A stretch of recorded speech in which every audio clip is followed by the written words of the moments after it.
So here we are with the statue of Richard Owen, who actually founded this very building.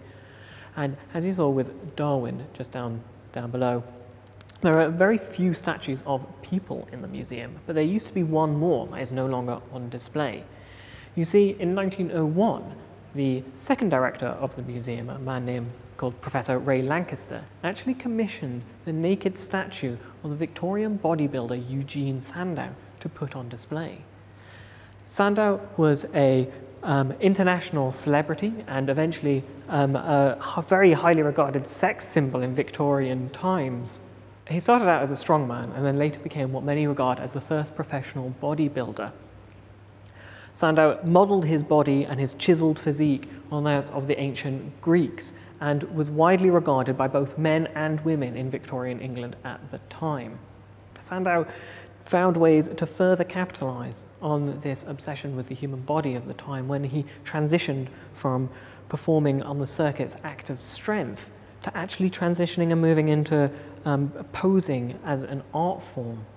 He even had a specially designed posing box made where the lights were at the correct angle to highlight all of his bulging muscles. He would flex and pose in nothing more than his leopard skin loincloth.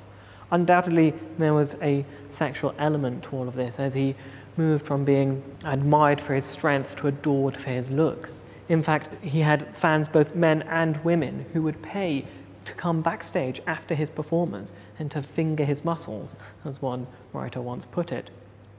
And one of these admirers was Ray Lancaster, and he went on to commission this statue at fairly considerable cost to the museum and time to put on display. When it went on display, despite Ray Lancaster being incredibly proud of what he'd done, it was met with almost revulsion as the press and the public described it as something of a monstrosity. It was also deemed to be quite explicit because it was fully naked, and after just a few months they had to commission a fig leaf to be placed on the statue to cover his modesty, and eventually, after just 3 months on display in 1901, the statue was relegated to the basement. That wasn't until the 1990s when a certain Mr. Arnold Schwarzenegger, who admired Sandow for being the father of bodybuilding, got in contact with the museum and actually asked for the statue to be recast so he could add it to his own private collection. Right, now let's go on and see Guy the Gorilla.